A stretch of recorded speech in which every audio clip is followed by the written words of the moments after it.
Today's episode is brought to you by the Cedar Rapids Titans Arena football team. You'll see all their home games on Round Guy Radio starting February 15th. Well, we also got the Packwood Locker, Smithburg Auto, and Henshaw Trailer Sales of Richland, Iowa. We've got Coach Akey, so we must be talking Burlington Greyhounds basketball. Welcome to the program, Coach. Hey, as always, it is very nice to be here.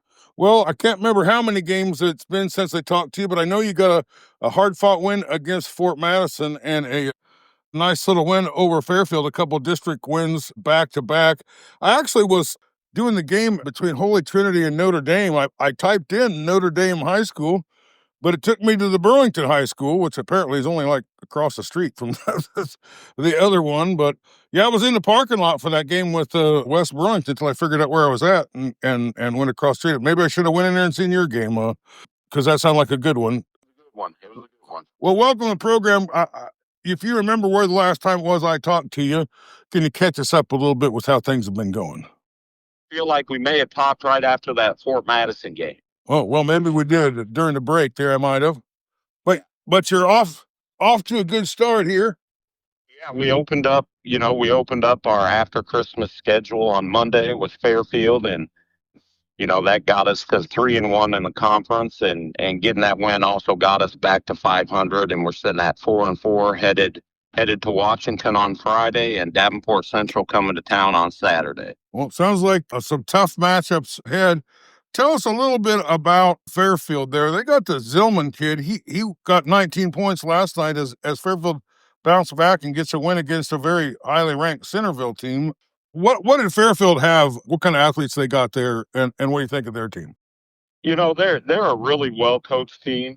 It seems that they have just strategy after strategy in place. They're calling out different defenses and offenses, and and like you mentioned, the Zillman kid, he's just a freak athlete and, can really, really be a game changer. And then they just got a bunch of solid kids that just try to play their role and grind it out. And, we were worried about them coming in, but fortunately we had a little energy on our side and probably a little more athleticism. And that's what kind of put us over the top. But, they got a bunch of well-coached kids with good attitudes, and I really like that team.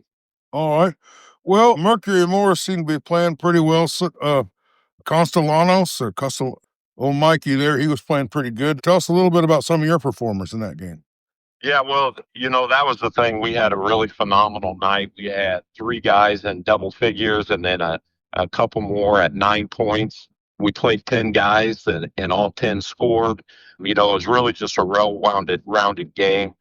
Jet that you're talking about is our leading scorer. I think he only had like 5 points, but he did have 7 assists, and we were really distributing the ball, really well. So I can't really pinpoint one person, but I could probably focus on a couple, I guess, here. Mikey that you mentioned, he's our second leading scorer. He's a kid. He only had 6 points, but defensively, he's just phenomenal. We always give him our toughest guard, and he plays kind of that third guard role between Jet and Kobe, and Jet and Kobe are kind of more scorers. So it's nice to have Mike be level-headed and kind of slow things down sometimes when we need to. He hits the rebounds really hard. And then Keyshawn Wild, and another senior, he scored 9 points on Monday and had 4 rebounds. But he had a dunk on our end. So the Zillman kid had a monster dunk for Fairfield, and it was nice to get Keyshawn out to answer and get our crowd fired up for us. Well, sometimes in basketball, it just seems like nothing's going right, and other times everything goes right. That was one of those nights for you. As I watched the game, I just, if I was trying to find, I'm never trying to find some way to criticize somebody, but if I was trying to, I think it'd have been kind of hard. It just seemed like you were a well-oiled machine, and just everything you were trying to do was working. The passing was so crisp, and the execution of the plays was great, and the ball was going down. I mean, probably a pretty easy night for you to sit there on the bench and watch things. Well, as a coach, you tend to find things to be critical about, and for me, it's kind of been the same thing, the same theme all season. We play our best when we play pretty fast and chaotic. The problem is trying to get the guys to understand that's not sustainable for 32 minutes. So we have to find ways to keep our head above water. When we slow it down a little bit, the evidence in that second quarter, the other night, Fairfield made an adjustment, and we had an answer for their adjustment, but because we were slow, the pace was slower. We just really weren't comfortable. So our goal moving forward is we really got to find a way to be comfortable when the game's going a little slower, and then that way when we turn it back up, things can be in a positive direction. Well, anything else about this game you want to talk about? Any scoring or defense or assists or anything that was particularly somebody we haven't talked about yet? Yeah, I can point out a couple real quick. Detavion Pearson is a sophomore. He's one of those players. He comes off the bench, sixth or seventh guy. He's been scoring really well in practice, but it seems this year he's kind of struggled in games. He came in the game the other night and played outstanding. He had about 11 points, I want to say, and 4 rebounds. And then Kevin Brown, our freshman, he made an impact Monday night, really for the first time this season. He himself had 11 points and 5 rebounds. So we had a freshman and sophomore off the bench that really came in and played outstanding as well. All right. Well, what's on tap for the rest of the week here? You didn't have to play last night, I don't think. No, we were off last night. We traveled to Washington for a big one on Friday. They're always a solid team. They're always well coached, and for whatever reason, my teams do not play well at Washington. So I gotta dig deep the next couple days and figure out something to help put us over the edge and maybe give us a chance up there. And then Saturday, Davenport Central comes to town. Okay. Well, let's talk a little bit about Washington. Keokuk seems to be, at least I think they're undefeated, at least in the SEC there. But you and Washington seem to be battling out for second place. This seems to be. I'm not saying that you don't have a shot at the first place because you only one game out on that, but Washington seems like they played pretty well against everybody except Keokuk. Tell us a little bit about that team and what kind of challenges they're going to submit to you here. Well, I can tell you right now, I haven't really sat and watched too much of them. That's on my agenda today and during the day tomorrow. But what I do know is that they're physically strong.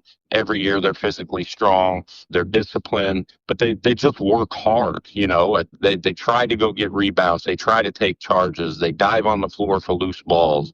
That helps get teams over the edge all the time. They got a good guard that can control tempo. They got guys that can shoot it.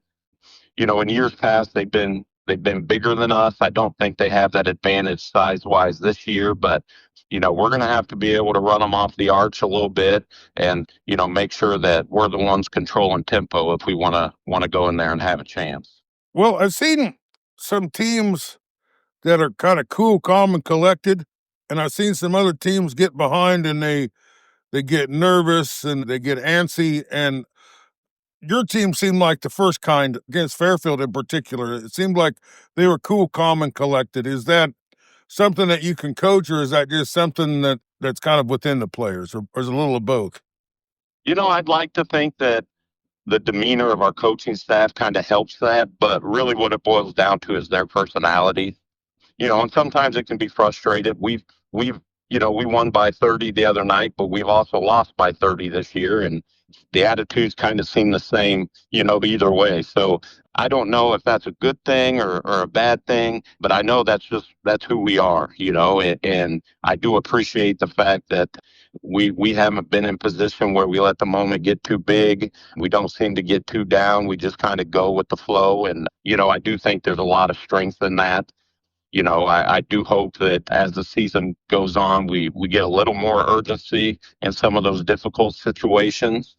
But overall, I think that's just kind of the personality of our team and the way they roll through the day to days. Well, we've been talking to Coach Akey, who's got his Burlington Greyhounds off to a fantastic conference start. He also lives right in the heart of basketball heaven down there. Man, basketball is big in that Burlington, Fort Madison, Keokuk, Mediapolis area. It's been a pleasure talking to you this morning. Was there anything we didn't get to talk about that you wanted to? No, I don't think so. Like I said earlier, we got ourselves back to 4-4. So now heading forward in 2026, we kind of have a clean slate we're looking at and see if we can keep building. All right. Well, good luck Friday. And once again, congratulations on a nice win and pretty nice start to the season.